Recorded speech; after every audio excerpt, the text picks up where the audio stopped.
Party की ये चालाकी है। देख रहा है कि कल भविष्य में अगर रामबली जी की सदस्यता बहाल कर दी जाएगी तो रामबली जी तो और मुक्त हो जाएंगे, इसलिए पार्टी से भी नहीं निकाला है। विधायी संस्थाओं का स्तर गिर गया है, तो जो हुक्मरान कहते हैं वही करता है, लेकिन यही कानून नहीं है, इसके आगे भी न्यायालय है। लगातार अति पिछड़ा की बात करने वाले प्रोफेसर रामबली सिंह जो आरजेडी के एमएलसी थे, उनकी सदस्यता तो खत्म हो गई, लेकिन लगातार कहे तो अति पिछड़ा को लेकर के जो 3 जातियां हैं, तेली, तमोली और दागी जातियों को हटाने के लेकर के लगातार उस सड़कों पर उतर रहे हैं और लगातार कई बार प्रदर्शन भी कर रहे हुए, और 28 तारीख को यानी पटना की सड़कों पर भी तमाम जो अति पिछड़ा के लोग हैं जुटने जा रहे हैं। हम उनसे सीधे सीधे बात करते हैं कि आखिर में जो नीतीश कुमार लगातार जो कहते रहते कि अति पिछड़ा को हमने हक दिलाया, अभी कर्पूरी ठाकुर को जिस तरीके से भारत रत्न मिला उसको लेकर के उन्होंने कहा कि हमारी जो मांग थी वो पूरी हो गई। तो रामबली सिंह इसके बारे में क्या कुछ सोचते हैं, पहले उनसे हम बात करते हैं। देखिए, जननायक कर्पूरी ठाकुर को जब भारत रत्न मिला तो उसको श्रेय लेने के लिए बहुत लोगों ने होड़ लगा दिया,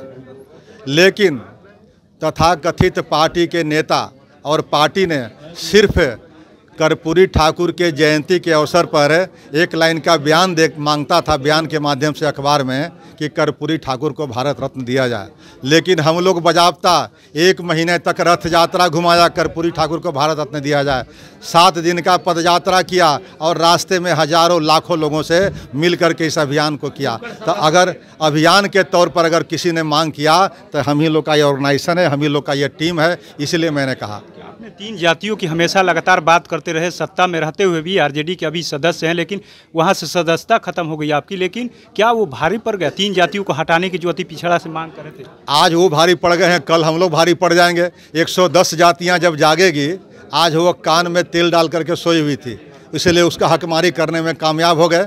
लेकिन अब हम लोग नेतृत्व जो है देख रहे हैं, ये सब लोग जग गए हैं, सब अलग अलग जातियों के नेता हैं और सब लोग जग जाएंगे तो 110 जातियों का जो हक मारेगा उसी को हम लोग कुर्सी से हटा देंगे, ये प्रण करके हम लोग चल रहे हैं। इतनी आबादी होते हुए भी आप लोग विधानसभा घेराव करने की बात करते हैं। आप लोग की इतने आबादी होने के बाद जनसंख्या की गिनती हो गई, गणना हो गई जातियों की, तो आखिर में हक क्यों नहीं मिला? इसके पीछे कौन लोग हैं? इसके पीछे जिनकी सत्ता है वो सबसे बड़ी जिम्मेदारी बनती है।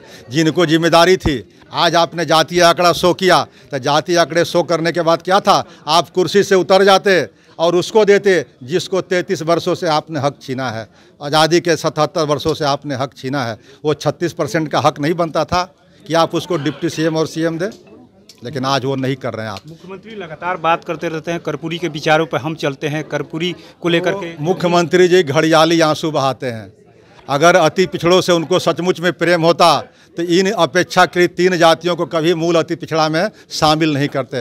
अति पिछड़ों से अगर प्रेम होता तो आज 36% आबादी जो हाशिए पर थी उसको अपनी कुर्सी अति पिछड़ा के किसी बेटा को दे देते, तब मैं समझता कि मुख्यमंत्री जी अति पिछड़ों के हिमायती हैं।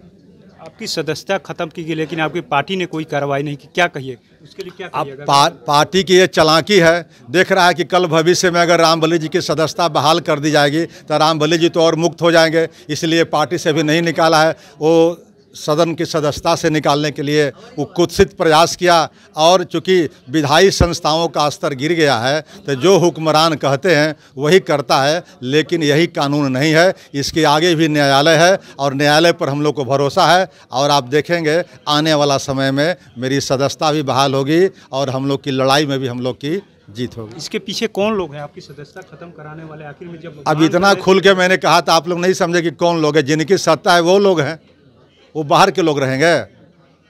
भारतीय जनता पार्टी थी कि सत्ता थी नीतीश बाबू की, सत्ता थी लालू प्रसाद यादव की उस समय, तो वो लोग न थे। तो उन्होंने लोग तो बाज़ाब्ता याचिका दिया था, तो याचिका जब दिया तो फिर क्या कहना है कि किसकी थी।